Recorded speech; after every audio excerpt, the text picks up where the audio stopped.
Hey folks, it's Jim from Welcome to Movies. I hope you're having, well, it's not Thanksgiving just yet, but I hope you're having a great Thanksgiving weekend, and I wanted to give you a Thanksgiving gift. Apparently it's a movie review of Harry Potter and the Deathly Hallows. No need to thank me. Actually, I saw this film a couple days ago. I've just been kind of busy. And anyway, it follows Ron, Hermione, and of course Harry Potter, who are not returning to Hogwarts. They're on the run with Voldemort and the Death Eaters trying to take over, first and foremost, kill Harry Potter. And in the meantime, Harry, Ron, and Hermione are trying to destroy these Horcruxes or something like that. I apologize if I'm pronouncing that wrong. And these are the sources, or the source to Voldemort's power, or they're a link to Voldemort's power. Once again, I apologize if I'm not getting this completely right, Harry Potter purists. But, and then later on in the picture they find out the purpose of the Deathly Hallows. Now this is a very different film, I think, than any of the other previous films. By splitting the last book into two, obviously it's not only sort of a, fortunately, kind of a cash grab on Warner Brothers' part, even if they are a respectable studio that, you know, supported something like Inception. But by splitting it in two, I've almost felt like they've respected the fans. I have not read the last three books. Maybe I'll get around to it. We'll see. I want to, in a way. But they've managed to be, I think, more faithful. I'm sure there's going to be some fans that will still be disappointed. And then there will be those fans that, you know, if they love Harry Potter, they'll love, you know, Harry Potter the films no matter what.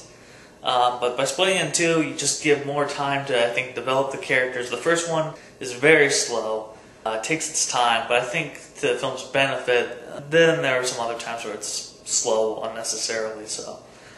But it looks great. All these Harry Potter films have been improving their visual look for the most part.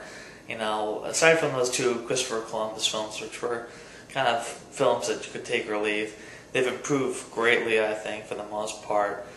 David Yates, who's directed the Order of the Phoenix, Half-Blood Prince, this first part of Deathly Hallows, and the second part, I've really liked where he's taken the movie series. There's some impressive sequences. One sequence involving the story of these three brothers and the purpose of the Deathly Hallows. It's done with animation. It's very well done. They are excellent in the film. They're terrific in the movie. Every one of them. I mean, they've been playing these characters for almost a decade now. So they've grown into these characters. They know these characters better than any other character that they're likely to play in the future. And I'm not trying to attack Twilight, but with the success of Twilight, I'm starting to understand more and more what makes this series so rich and so interesting and entertaining. And that's, you get to see these young characters, adolescents, growing up and maturing, going through tough times, which is a very reflection of, you know, people in general. Now, of course, you know, you don't fight wizard battles, and this is obviously embellished and exaggerated, so on and so forth. But, you know, I really understand why this makes such a lasting impact on children, teens, young adults, elderly, so on and so forth. How am I going to say it? So on and so forth. But, yeah, it's a pretty solid series. I know some purists will either love the film or hate it. You know, what can I say? It's a movie adaptation. You know, you gotta cut some things to make it into a 2-hour and 30-minute film. Just a 5-hour Harry Potter film is not feasible. I don't want to see a 5-hour Harry Potter film. I enjoy the series for what it is. I have problems. I do think there's some certain things that prevent them from being some of the best of the year, but they're still a pretty entertaining series that's kept its quality. In fact, greatly improved over the years.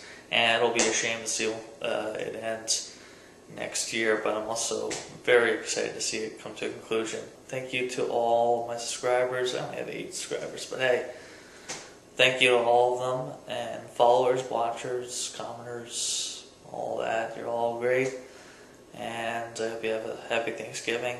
I have a pretty damn good life. I hope you do too. even if I don't always acknowledge that. I have a lot of good people, family, friends, a lot of privileges that come my way that don't go to everybody else. So, yeah, thank you again. Happy Thanksgiving, or close to it. And have a good weekend, have a good day. See you later, folks.